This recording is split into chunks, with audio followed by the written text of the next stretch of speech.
নমস্কার বন্ধুরা, তো আজকে আমি আবার একটা রেসিপি আপনাদের সাথে শেয়ার করতে চলেছি।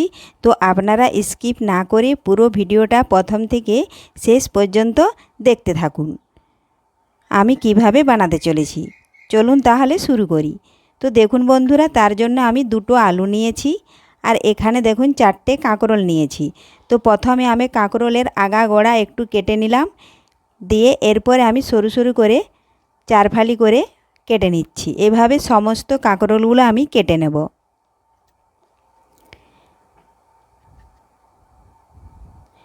কোনো বন্ধু নতুন হয়ে থাকলে চ্যানেলটি সাবস্ক্রাইব করে বেল আইকনে সেট করে দিন সবার প্রথমে আমার রেসিপি পেতে।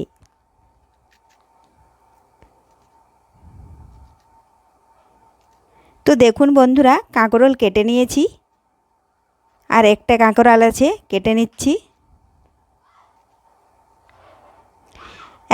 এখন কাঁকরোল যেভাবে কেটেছি আলুও এভাবে চপা তুলে আলুও এভাবে সরু সরু করে কাঁকরোলের মতন আমি কেটে নিচ্ছি। রেসিপিটি বানানো খুবই সহজ, একবার দেখলে বাড়িতে যে কেউ বানাতে পারবেন।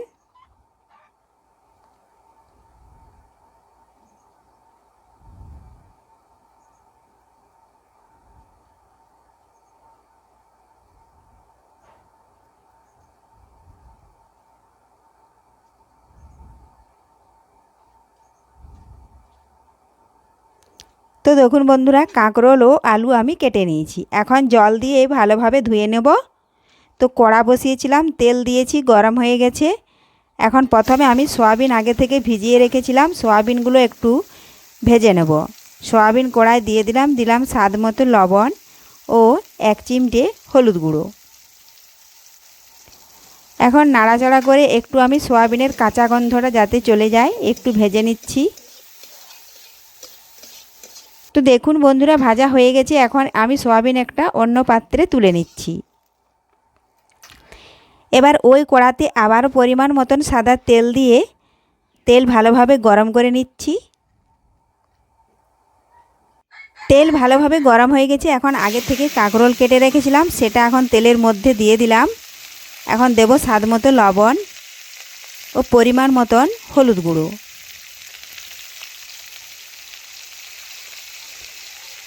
এখন ভালোভাবে নাড়াচাড়া করে কাঁকরোলও আমি একটু ভেজে নেব।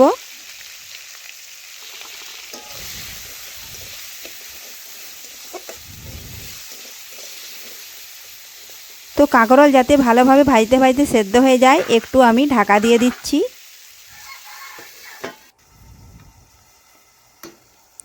তো ঢাকা তুলে নিলাম, আবারও নাড়াচাড়া করে নিচ্ছি।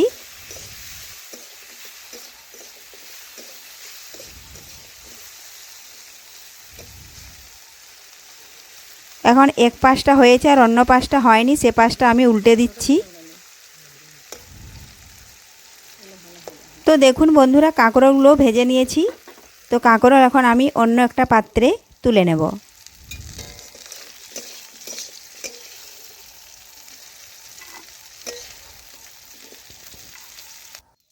এখন কড়ার মধ্যে আবার দিলাম পরিমাণ মতো সাদা তেল। তেল ভালোভাবে গরম করে নিচ্ছি। তো তেল গরম হয়ে গেছে। এখন ফোড়নে দিলাম 5 ফোড়ন গোটা জিরে,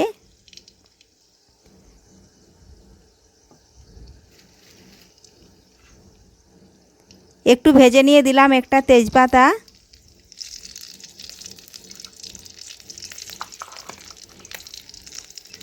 এখন দেব পেঁয়াজ কুচি। পেঁয়াজ একটু ভেজে নিচ্ছি।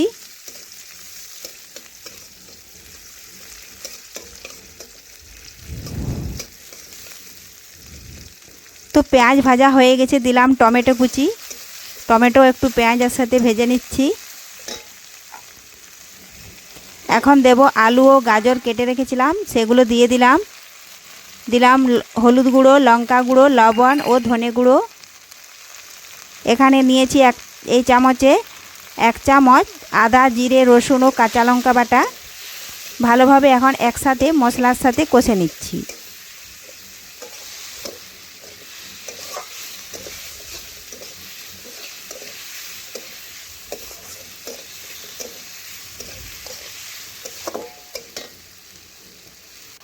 একটু জল দিলাম, দিয়ে আবারও নাড়াচাড়া করে কিছুক্ষণ রান্না করে নিচ্ছি। এখন দেব ভেজে রাখা কাঁকরোল ও সয়াবিন। এখন সব কিছু একসাথে মিশিয়ে আবারও কিছুক্ষণ আমি রান্না করে নেব।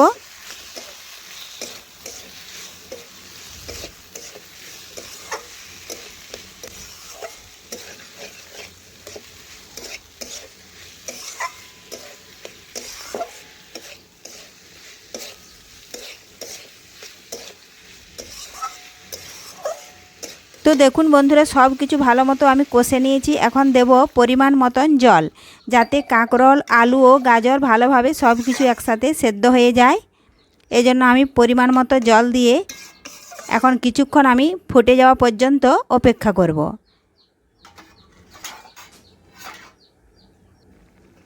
তো দেখুন বন্ধুরা, ফুটে গেছে। এখন আমি থালা চাপা দিয়ে দিব 5 থেকে 10 মিনিট। সঙ্গে সঙ্গে ঢাকা দিলে কারণ তেলটা উঠে যায় থালায়, এই জন্য আমি ঢাকা দিলাম না, একটু ফুটতে দিলাম, তারপরে ঢাকা দিলাম। এখন আমি এটা 5 থেকে 10 মিনিট ঢাকা দিয়ে রেখে দেব। তো 10 মিনিট পর ফিরে এলাম। তো ঢাকা তুলে নিলাম, দেখে নেব ভালোভাবে সবজি সেদ্ধ হয়েছে কি না। তো এভাবে নাড়াচাড়া করতে করতেই দেখে নিচ্ছি আলু ভালোভাবেই সেদ্ধ হয়ে গেছে, কাঁকরোলও ভালোভাবে সেদ্ধ হয়ে গেছে। তো তৈরি হয়ে গেল আজকে আমাদের কাঁকরোল রেসিপি। তো সবশেষে দিলাম ভাজা মশলা ও 1 চামচ চিনি। এটাও ভালোভাবে মিশিয়ে নেব। তো এইভাবে আপনারাও বাড়িতেই বানিয়ে নিতে পারবেন এইভাবে সুস্বাদু কাঁকরোল রেসিপি। তো আজকের রেসিপি আপনাদের যদি ভালো লেগে থাকে লাইক ও শেয়ার করতে ভুলবেন না। ধন্যবাদ। ফিরে আসছি পরের ভিডিওতে।